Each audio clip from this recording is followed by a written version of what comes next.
and Chuanshi is not coming down today.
If you'd be patient with me, I'm trying to locate my text on my computer. Here we go.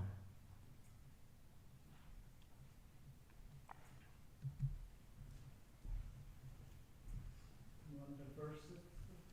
I found it finally. Yeah.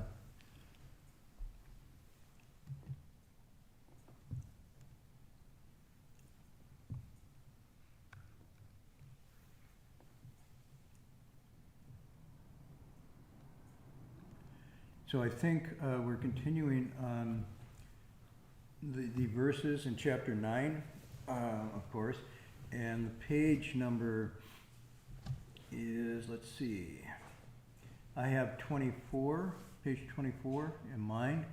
Do you know where the page number online, Locke? It's the purple blue eyes. Okay. Yeah, so that's 20 what? 23. 23. Yeah. And try to do maybe 2 of these verses tonight and then a little bit of a commentary too. So if we're looking at the text in the Chinese, I'm going to enlarge this a bit. Okay, we're going to read it slowly in Chinese and then the translation. 或见干清无，光察入十方，有时现西笑，为顺众生欲. Translated, and of course we're going to work with the translation a little bit, as we always do. Translate, perhaps someone sees his purple blue eyes, which contemplate the 10 directions. Sometimes they appear as laughing in order to accord with living beings' desires. I might work with this a little bit on the translation.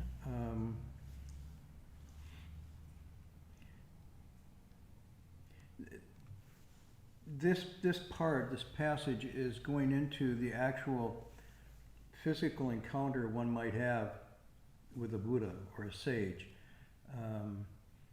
which is obviously very rare. Nonetheless, when it happens, there's usually a number of levels that one responds, one has a reaction to it. And some of those just simply have to do with the physical characteristics alone.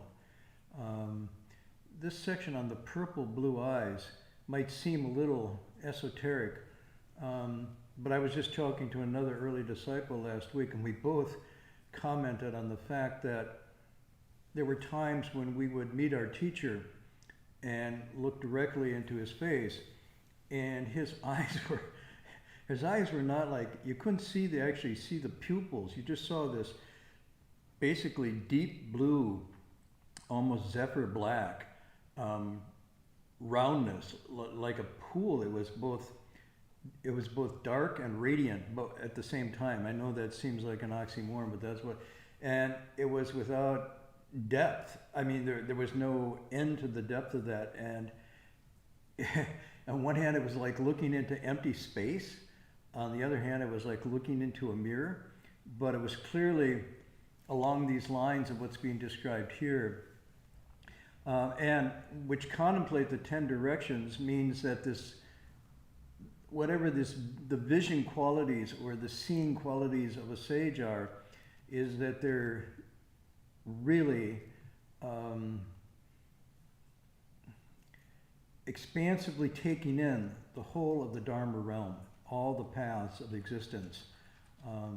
So it's the 10 directions, above, below, north, south, east, and west, and the intermediate that make up 10, but it's also the 10 realms of existence. So this is also referring to spiritual powers or penetrations. I would translate this next line, sometimes they appear as laughing. I would say sometimes they sparkle with laughter. I think it's a little more,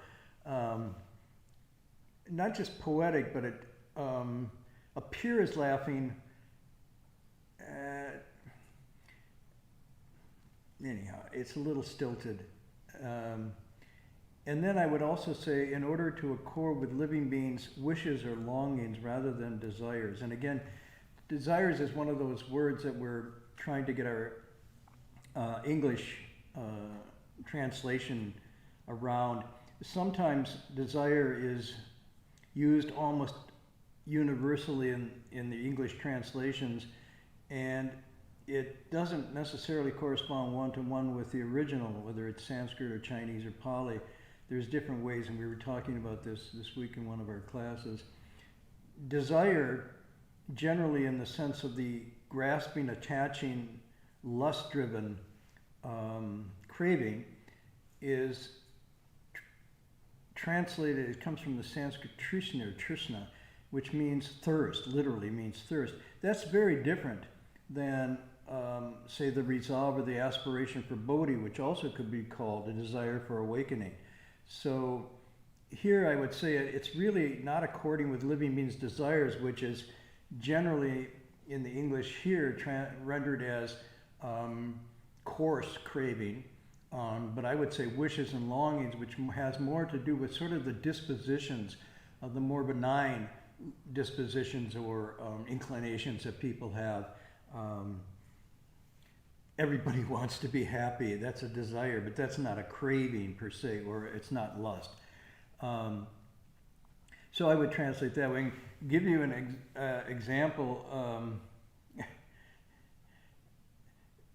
of this according with the wishes or longings. I remember my teacher once called Heng Sure and I up to the podium. He would lecture, and then in between, while he finished, he would lecture in Chinese, and then there was a translator to translate.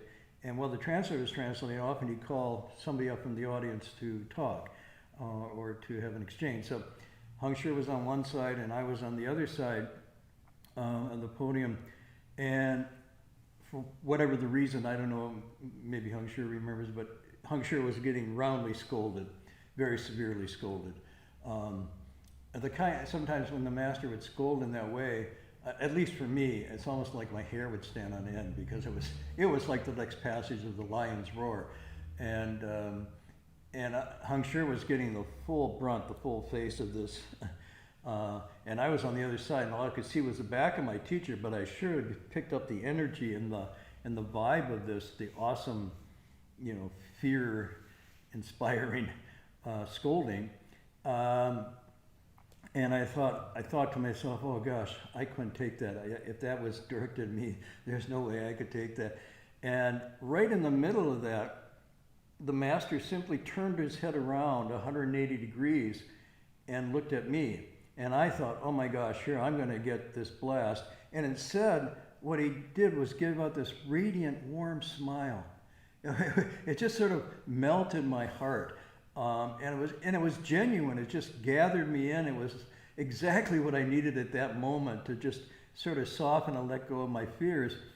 And then after he did that, it was just, a couple seconds, he turned back to Heng Sure and did that scolding direct hit on him. And I was like, wow. My first thought of this was, he's in control of this. Both his warmth and smile, his sparkling with laughter look, and his sort of fire, brimstone scolding are not coming as they would from me out of emotions of anger or love, but rather they were coming from the teacher's medicine kit of what was needed at a time to teach and transform. And yet, at the same time, I would say you felt them genuinely. You didn't feel that this was an act. So that this is just a kind of experience I can relate along these lines. It's interesting that it was done differently to different disciples. Some disciples got a little bit of both. Some got more of one than the other. I got a little less scolding and a little more gentle touch because the master said that Heng Sure had the character of a Michelin tire that it could roll over everything and not be deflated. It would just bounce back. It could run over gravel and glass and just come back. So he could take a pretty severe scolding. Whereas I was like a sensitive pony who at the shadow of the whip would jump. So I never got the whip directly, usually not. But this also accords with this earlier passage we read up above that we talked about last week. Eternally acts as a moon among people, sees the Buddha in his wonderful form, and then he acts as a moon among people. This appearing sparkle with laughter goes along with a deeper idea in the teachings that have to do with what the prologue calls the stimulus of potentials. In other words, for the Dharma to be delivered to anybody, any living being, there's a reciprocal thing going on. The response of the teacher is in accord with the stimulus of the student or the disciple. And so I'll read you this passage in the prologue. It's actually quite good. It says, because of according with the stimulus of potentials, to accord with the stimulus of potentials. And then it says, that is because from the past causes the Dharma, which is that way, is constant and pervasive, permitting the flow of transmission. Still, even though the Dharma is eternally dwelling and abiding, it really isn't a teaching until it is according to the potentials. And then it says, although the Dharma is flowing, pervasive, and still there must be a stimulus of potentials. And that's why often we don't do it here formally, but I think on Saturday night you do it formally. You request Dharma. Mm-hmm. And the Dharma request is the stimulus of potentials. And then the text goes on and says, for Dharma spoken apart from potentials is useless. This is right from the prologue. So if it's not directed right at those potentials, it's useless. The Lankavatara Sutra goes a little further and says it's not actually a teaching. It's not actually Dharma unless it goes to those potentials. No more than medicine is medicine unless it relieves the symptoms and the illness. You can call it medicine, but if it doesn't release cure, it really isn't properly medicine. And then the text finishes, this is from the prologue, this is as when above there is a full moon, which makes distinct pool of water below, makes distinct, clear the pool water. If the water in the pool is clear, then reflections appear. So this is from the prologue. I just wanted to bring this in because we had used that verse with the moon last week. Okay, maybe we can do another verse tonight and then move on to something else. Okay, so where are we? I got to get back to my text. Page 20, what? 4? We're still on 24. Okay, here we go. So, 或见世子火，书上无比山，世相最后生，所说无非是。Oh, that's 是. This one literally translated, perhaps someone sees him emitting the lion's roar as he is in his supreme and incomparable body, manifest his final birth, that which he proclaims is actual.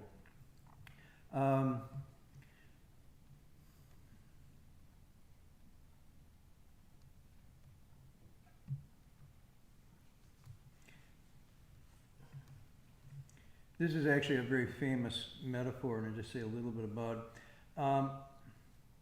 I would probably work with this a little bit. The character Jin, which is to see, but it means something else. You have to make it kind of match with the phrase that follows. So you see his countenance, you see his face, you see his eyes, but you don't see his roar. That's something you hear. So the lion's roar, I think we could work with this, because Jin can also mean to meet or to encounter. But also mean to listen, I noticed in that. It could be also, but basically to meet or encounter, and then you match.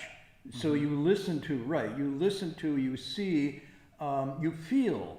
But in this particular case, when the roar is emitted, it's a sound. And so, like we say, 再见.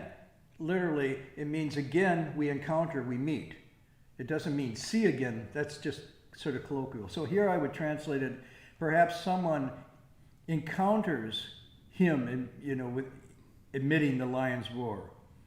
And then this final birth, we talked about this last week a bit, that it isn't his final birth ever for all eternity, but rather in this cycle of coming into being, dwelling, manifesting his awakening and leaving home, and all these various stages that an awakened one goes through, there is a time of leaving as well. So this is a manifestation of the last birth, but it also means in this particular life he's accomplished Buddhahood, whereas there might have been many lives before along this trajectory. So we won't have to go over that again. I would just say a little bit about this. The Buddhist discourses, especially in texts like this, in the Pali Canon, but also in many of the Mahayana sutras, they draw their imagery from the kind of a rich and varied natural world of animal life, luxurious jungles. And this comes down to this partly because this was an oral tradition, but also because the Buddha really taught, and those that follow in that tradition taught by giving concrete, visceral examples from the world around them, so that people could, by using analogy or metaphor, go from something they understood or had direct experience with to something that was less understandable. So in this case, something like the lion's roar, which the audience at an earlier time would have had some direct knowledge of. It doesn't count if you see it at the beginning of a movie from MGM where you have the lion's roar. That doesn't go into your gut. That doesn't go into your hair pores. You got to be out there next to. I remember when I was in the Sierras, encountered a mountain lion, and the roar of that lion in the open space of the mountains really got my attention, and I felt extremely small and humbled and vulnerable. That's not the same as seeing it on the Disney Channel. So the thing is that the lion's roar then has some meaning. And it means to somebody who is probably in that jungle type environment, of all the hordes of animals that roam the wild, the jungles, the mountains, on the plains, the lion is usually sort of recognized as the universally awesome chief of the animals. Kind of an embodiment of self-possessed power, most regal in manner, and we saw that from the earlier verse, and carriage, mightiest, foremost, in terms of speed, courage, and dominance or dominion. And the expression of all that supremacy is the roar of the lion. It's certainly its appearance, but the roar really stands out and reduces to silence often the cries and howls and bellows and shrieks of other animals when this happens. And that was what happened to me. There was noise of animals, but when that mountain lion roared, everything was quiet for a few seconds. And so it's both the lion's roar is saying, when the lion roars, everyone listens. So when the Buddha or a sage speaks, there's a space created by that strong clarity of virtue and wisdom that creates a space wherein one pays attention, one listens.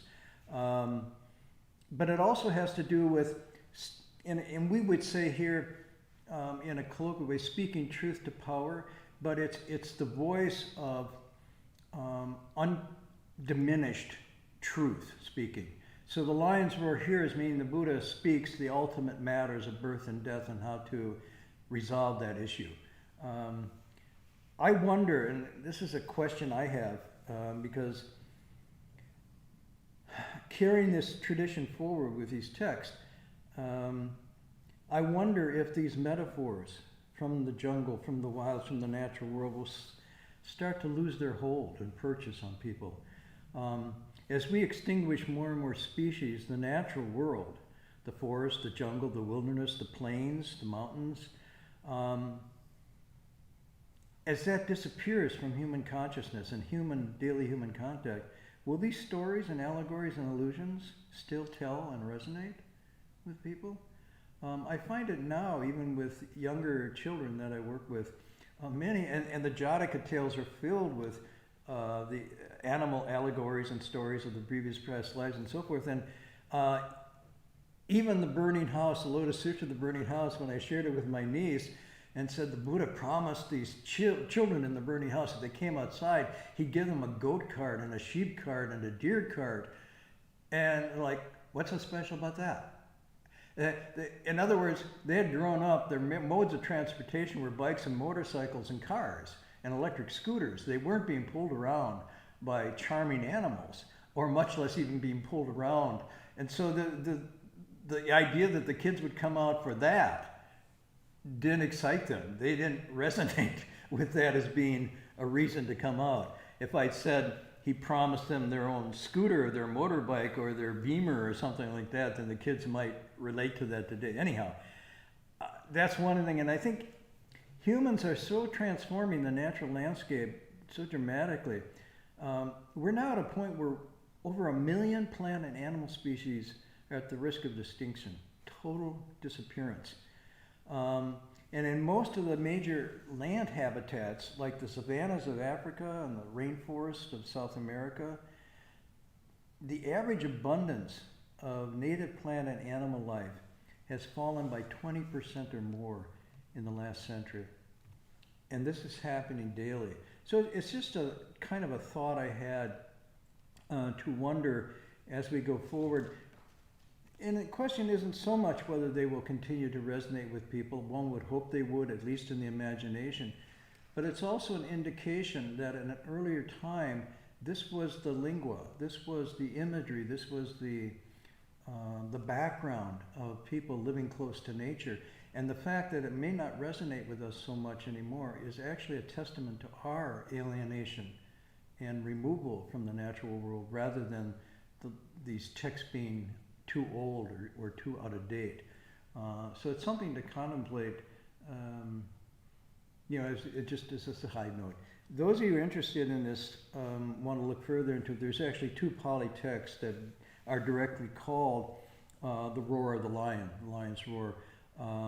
One is the greater discourse of the Lion's Roar, which is a Majjhima Nikaya, number 12, and then there's a Majjhima Nikaya number 11, which is the shorter discourse. And that goes into quite a bit on the meaning and significance of the Lion's Roar, so you could further pursue it. Maybe in the time left, last week, Friday's class was a difficult class for me in the evening because in that morning, my sister passed away. She died. And I had been with her on and off for the entire last 2 or 3 weeks of her life.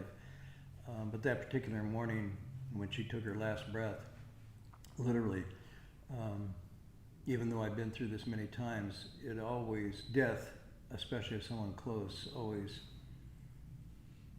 has a profound impact. And so, but in the evening, I just went on and did the normal lecture I do. I didn't want to intrude with my personal life into this space. But then a number of people, including the monks here, asked me maybe say something about that because it's a real experience. So tonight I will do that, for better or for worse, to sort of talk about it. In the last year, I've experienced 4.5 deaths. 4 people very close to me passing away, the last most recent being my sister. And the half death was my own last summer in Maine when I flatlined in an ambulance.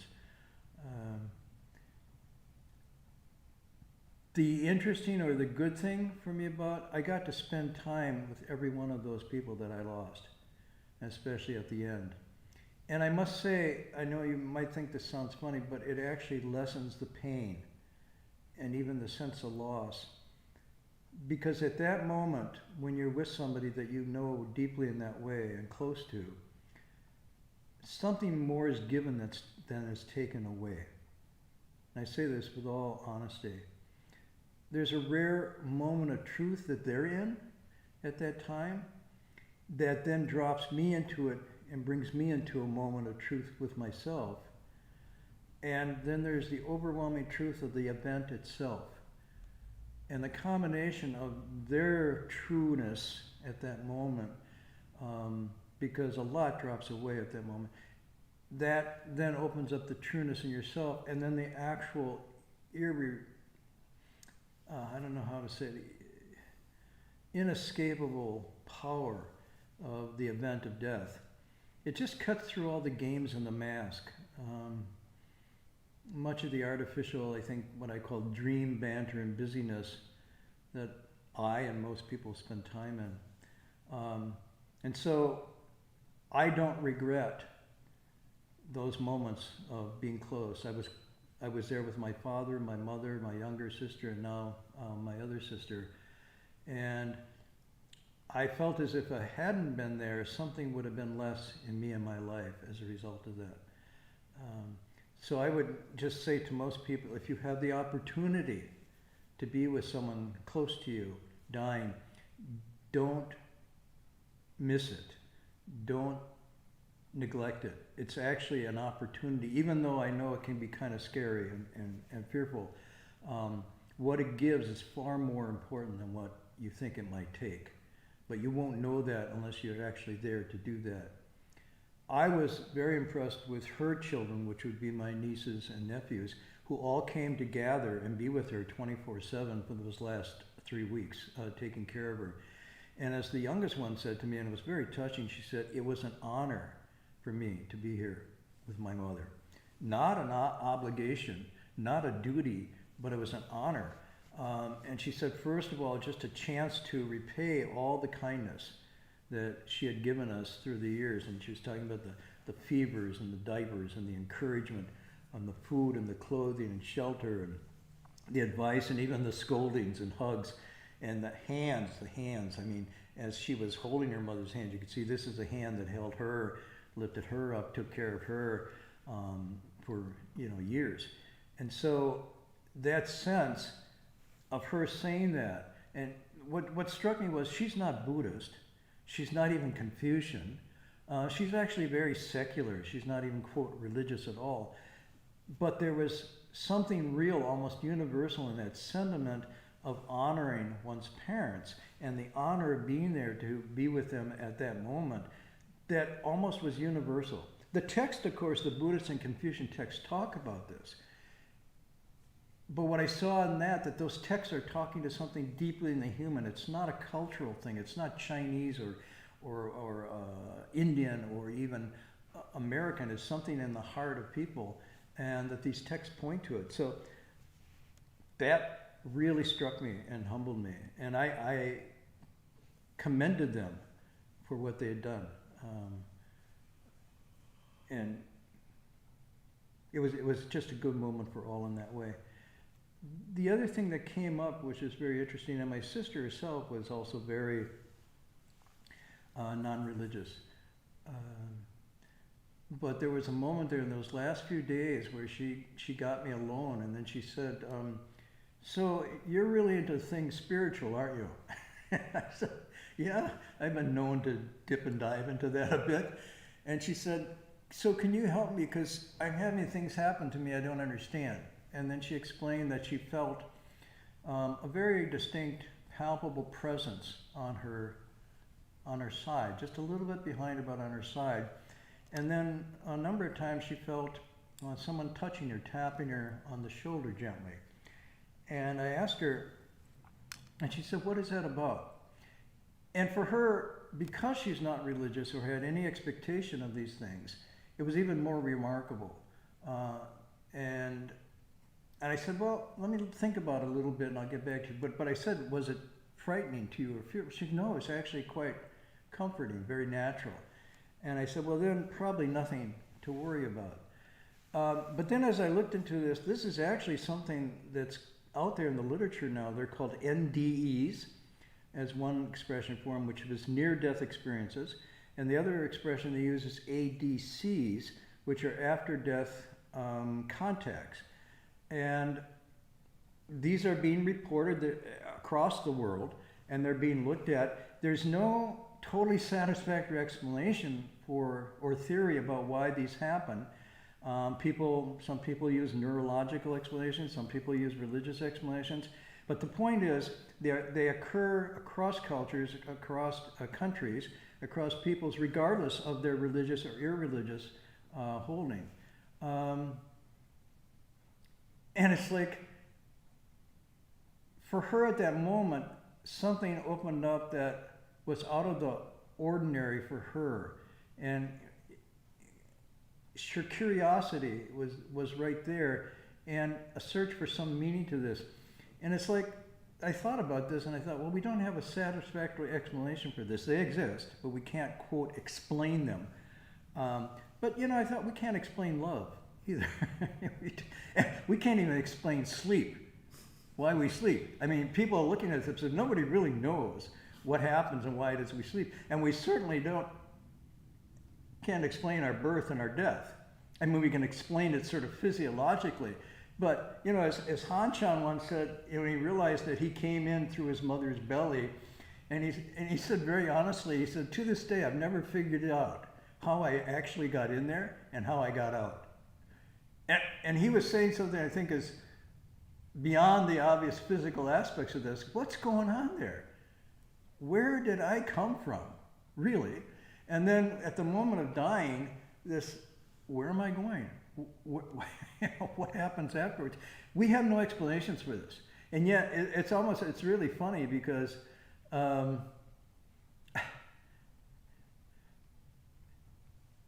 these are some of the most significant events in our lives, and they're still mysteries to us. I would say,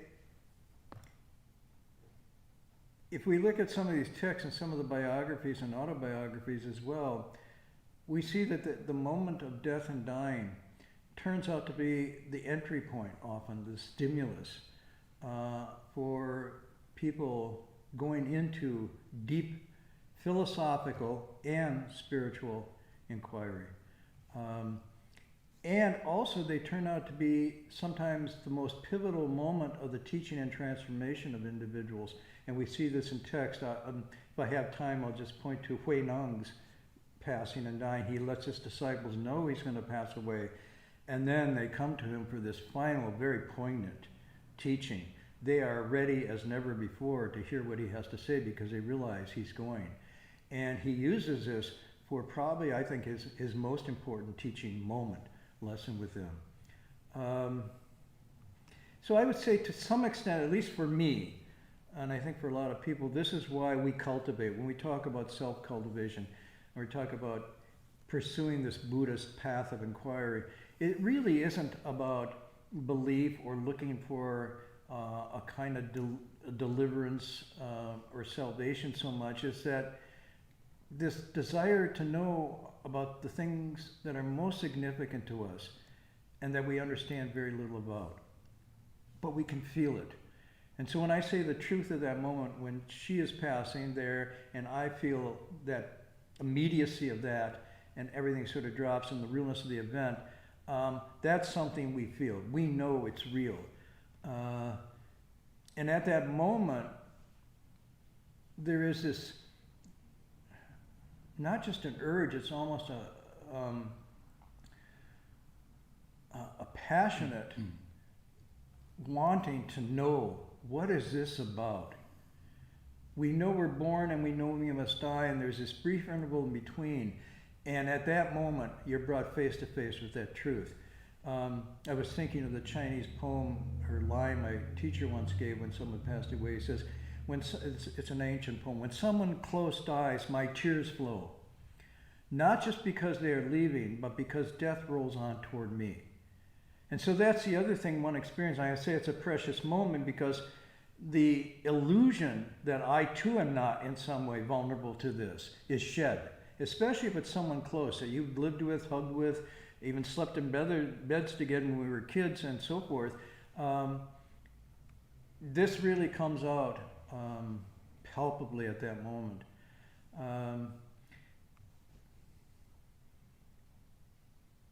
So these deaths over the last year, these 4 deaths in particular, maybe it's because I too came close to death again in this life. It turns out that this is not unique to Buddhism. I think it's just like my niece expressed this honoring that to be with her mother, so is this circling around the one great matter that we do, this dance around it. And every time there's a close death, we're thrown into the middle of that dance floor. And that's all we feel and smell and taste is the grief, is the passing, is the presence almost in the nostrils of the mortality. And then, of course, we pull ourselves out eventually and forget about it. But actually, Socrates, in recording one of the dialogues of Plato, says, those who practice philosophy in the right way are training for dying. And they fear death least of all men. So he's saying actually something that I think is probably pretty true. Mortality, maybe our mortality, gives rise to not only the need for philosophy, but also religion in the first place. This is the stimulus. To the degree to which philosophy and religion move us away from that, and like visceral conscious awareness, we do disservice to them. We don't take them up and use them for what they're really meant to do. So I'm going to suggest something I've come to and I'm trying to wrestle with, because there's a fine line between using death and grieving and sinking into a dark emptiness and wallowing in it and losing your will to live, almost despairing, and the opposite, which is this frantic denial away from it quickly, to distance oneself from it. I think death and grieving can be a doing of philosophy, of religion.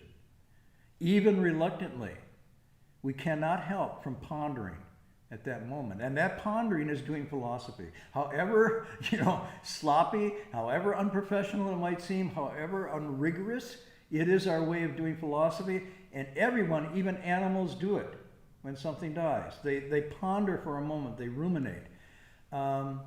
Most of the time we don't ponder. We eat, we sleep, we shop, we worry, we party, we pretend. It just goes on. And as Shakespeare said, we round our little dream of life in a sleep. We just kind of go out that way. Do you see this in the Lotus Sutra too, in the burning house? But I would say in this case, what I'm trying to do more and more, maybe what's happening to me, even if I don't try, I'm trying to use grief and dying not as something to be denied and avoided or to be yielded to sort of depressingly mourning, but as a good knowing advisor, as a mentor, as a teacher that gets me to ponder, to do philosophy. And it's a teacher that you don't have to search high and low for. It's there. And especially as you guys reported last week, what's happening in India, what's happening around other parts of the world right now, what happened during the COVID, this mentor was ever present with us. And I don't say this in a glib sense. I'm saying it made us ponder, even if we didn't want to ponder. And I'm saying with these texts and with the tools of self-cultivation, we should really take advantage of this opportunity and really ponder well, and not simply ponder in passing. Most philosophers and thinkers use death and dying as a muse, as a mentor. They don't wallow and they don't deny. In some ways, they say it's like a sting, a bracing sting to the face, like cold water or a pinch to get real. Otherwise, as the Chan tradition says, we're just born drunk and we die in a dream. And we just pass that in-between zone, completely zoned out. Is it uncomfortable to do this? I would say it is a little. It isn't comfortable. I noticed that with both my sisters when they were passing, their friends, most of their friends were gone. They weren't there. Coming to the bedside day to day, watching that person lose their faculties, soil themselves, struggle to breathe, and go through the pain and everything like that. Only a few people gather around, but those people are actually, I would say, the fortunate ones, and also the ones that are really showing true kindness and compassion, true friendship. And I noticed as soon as the death was declared, the doctor had signed off, suddenly friends arrive at the door with flowers and condolences. Our hearts go out. But your heart going out after the fact isn't quite the same as your heart going out during the fact. And I'm not criticizing, I'm just trying to describe what I see happening, that I think we miss this chance by doing that. And we become less fully human because we're not taking the full human experience under our girth, so to speak. We're only choosing the cherry picking of the fine good movements when there's party and laughter and joy. Even with birth, everybody's around when the baby's born, but when the baby, so to speak, passes, there's nobody there. And to me, this is much a moment of truth and human development as the coming into being. Shakespeare really hit this on the head. He said, mortality and dying, and he called it ruin, R-U-I-N, the ruin, the decay of things, has taught me to meditate, has taught me to contemplate. And it was like the whole, if you would, the whole thrust of the sonnets is one contemplation on the passing of things and how do we find meaning and purpose within that. So I think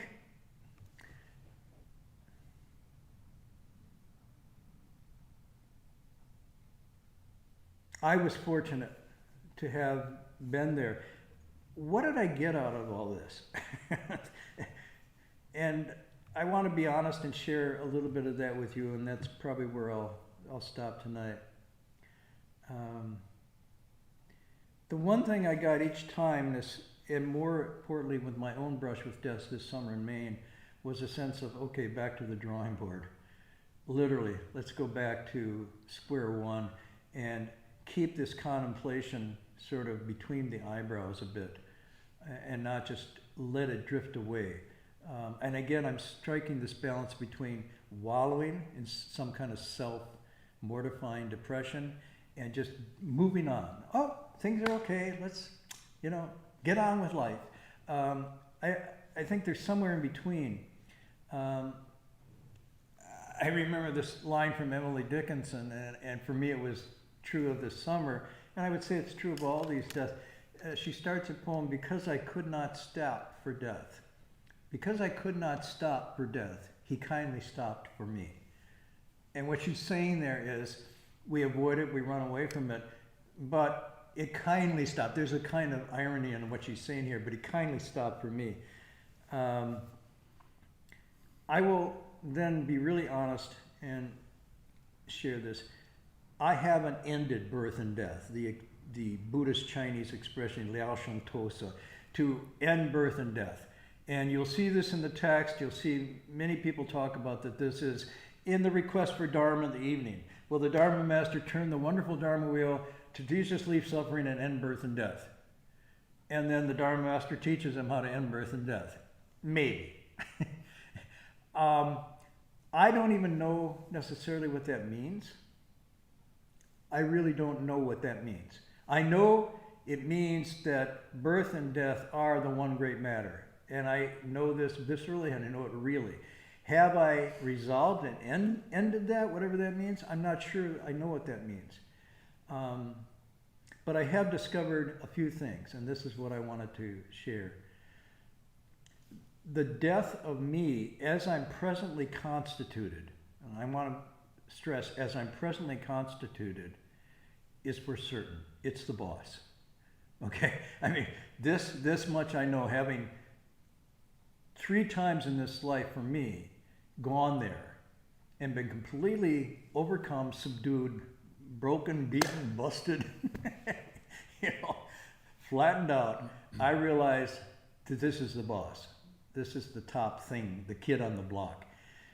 But I want to say, as I'm presently constituted, this body, these feelings, even these memories of what I think is me, that succumbs.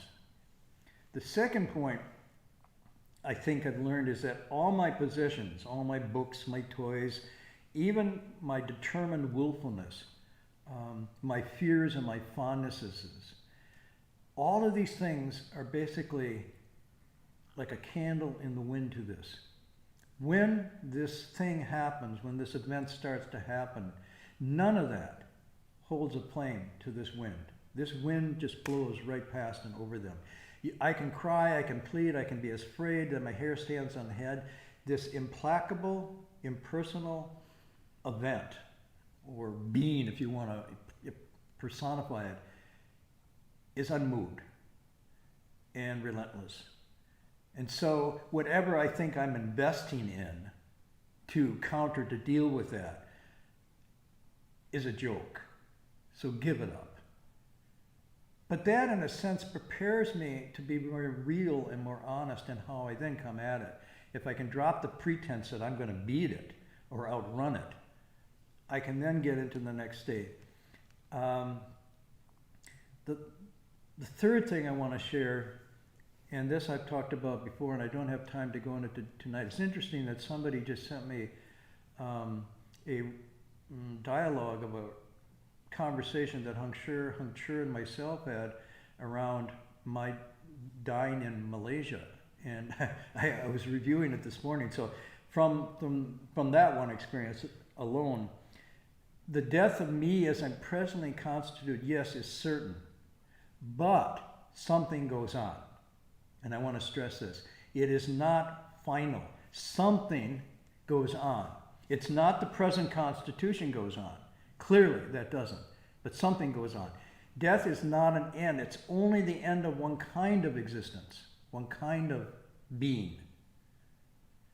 It is a profound change, but it isn't extinction. That I know. And today I ran across this quote that really supported my inclination to this. And this is from Huineng in the Sixth Patriarch Sutra. He says, just recognize your original mind, your original heart. See your fundamental true nature. That nature is neither active nor still, it neither comes nor goes. It is both unborn and undying. It goes beyond right or wrong, and it neither stays nor leaves. The Dharma nature, this nature, fundamentally has no birth and no death and no coming or going. This supports me in my insight. I don't say it's an insight, my experience that something goes on. But exactly how and what that all is about, I'm not sure yet. I'm still looking into it. But the last thing I did want to say, when I say these encounters have made me more serious and more sober, they've also really both taught me and reinforced that whatever goes on, the mechanisms, the dynamic machine that's responsible for that going on is twofold. It's karma and it's cultivation. That's it. That is the coin of the realm in this domain of coming and going. Your karma, and that really comes down to, in my experience, the good or bad, the right or wrong, and the balance of that in your existence. Your degrees, your intelligence, your beauty, your muscles, your wealth, possessions, your claim and fame and blah, blah, blah, or your disgraces and so forth. None of these have any purchase in this realm, but the right or wrong, good or bad that you intentionally did, that's the one thing that goes and keeps going. It both goes with you and keeps you going. And the other thing that goes or keeps going is your own self-cultivation. Truly cultivating precepts, concentration, and wisdom, and putting to rest the greed, the animosity, the foolish ignorance. Those two things, karma and cultivation, are the only things that drive this phenomena of what's going on here. Thus, when I come away from this, it's a kind of repentant moment. I repent again while I'm still able to repent, of wasting time, not paying attention, and not devoting myself to those two aspects of my karma and my own cultivation. So in any event, I'll stop there for tonight.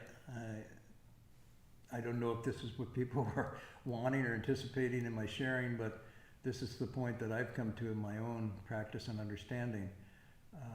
I don't look forward to more people passing, although I know that's going to happen. I also had a very strange experience where the nieces and nephews were calling me and looking up to me, and I was wondering, why are you doing this? And in our family, of course, throughout the years, in these situations, we would always turn to the elder woman or male or female, the grandmother, or the grandfather, or the father, the mother, or the uncle or aunt. And I said, why are you coming and asking me for all this advice and support? And says, you're the only one left. What? And I realized the grandparents are all gone, the parents are all gone, and all the elder aunts and uncles are all gone. And I'm like, wait a minute. I'm in this position. I always thought it was sort of like I'm in a parade and I'm following my elders.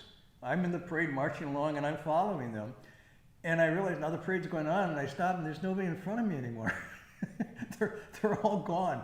And the nieces and nephews and whatnot are behind looking at me. And it's a really weird position to be in, but it's also this thought of passing has taught me thus to contemplate that time will come and take this away too.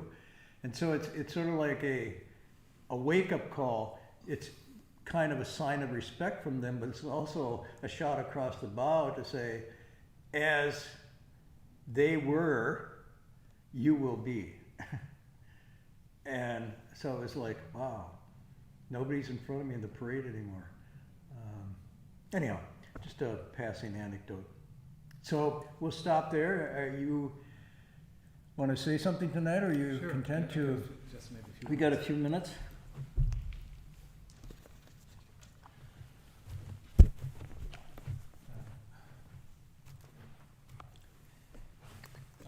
Need to move the camera.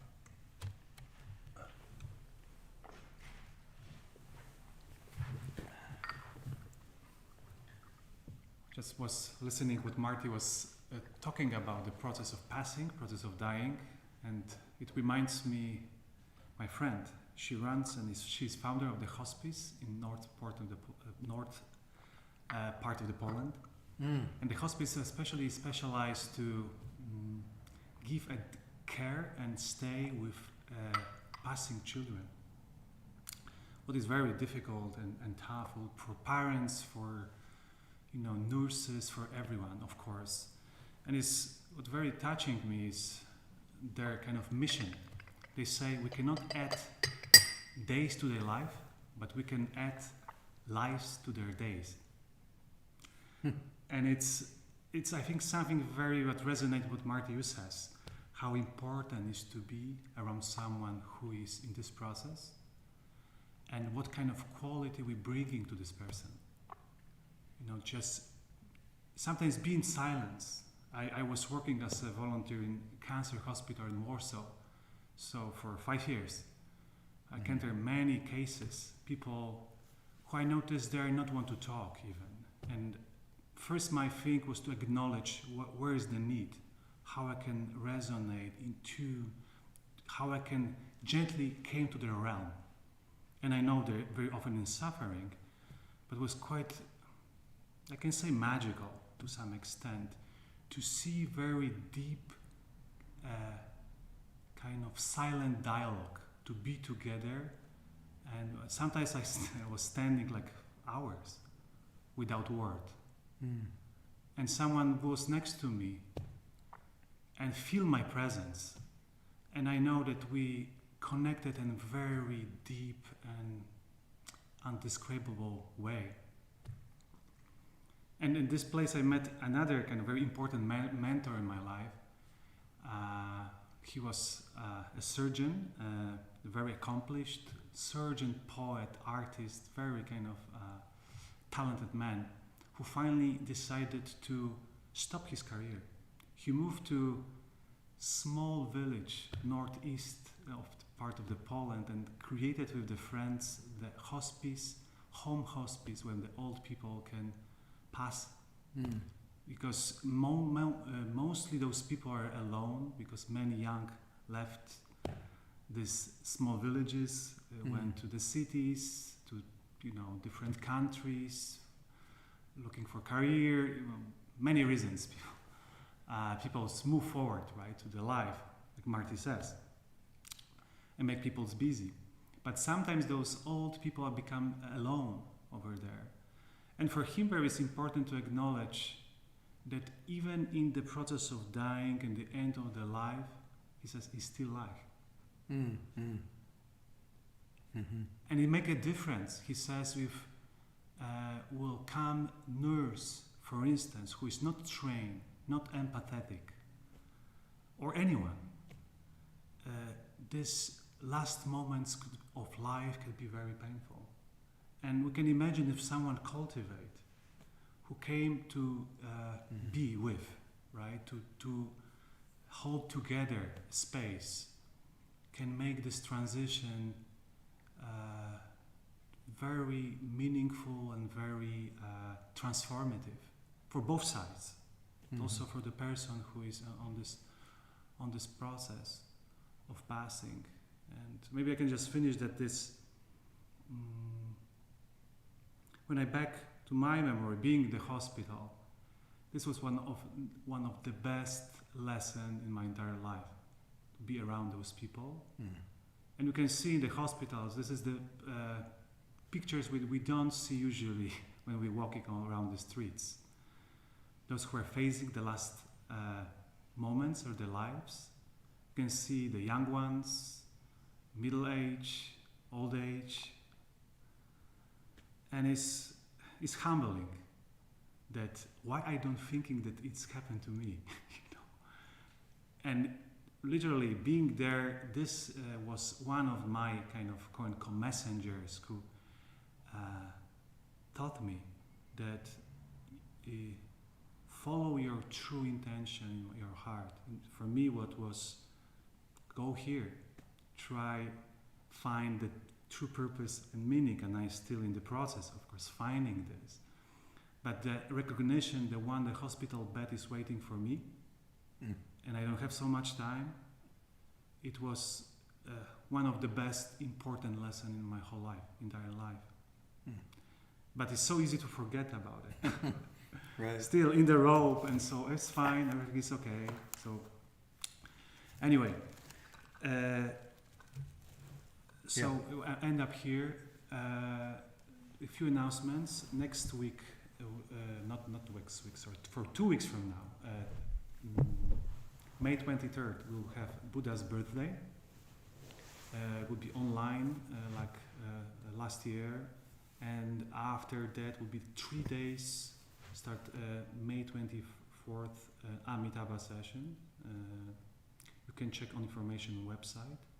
And also the next week, this coming next Friday, from 7 to 8, we hold the next session, 3 steps, 1 bow for India. We did today in the morning. It was very touching, transformative, very meaningful.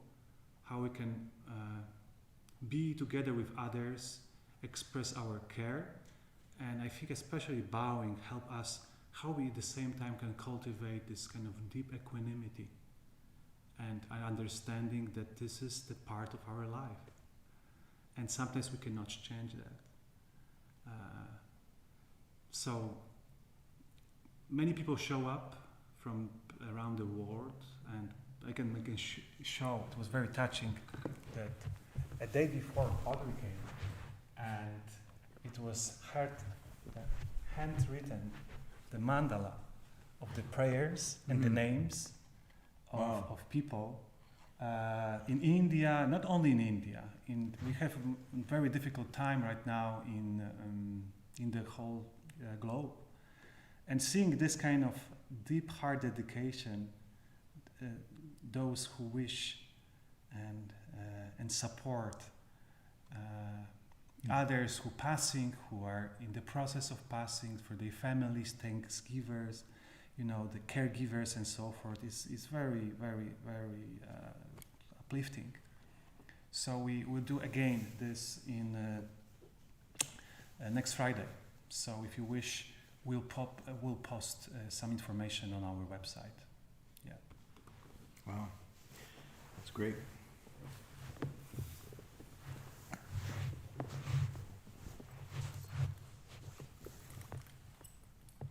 May every living being, our minds as one and radiant with light, share the fruits of peace with hearts of goodness, luminous and bright. If people hear and see how hands and hearts can find in giving unity, may our minds awake to great compassion, wisdom, and to joy. May kindness find reward. May all who sorrow leave their grief and pain. May this boundless light despite the darkness of our endless night. Because our hearts are one, this world of painters into paradise. May all become compassionate and wise.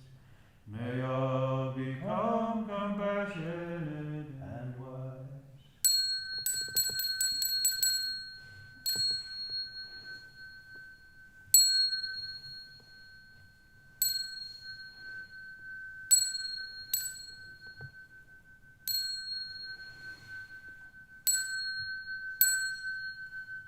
Bowing respect to the triple jewels,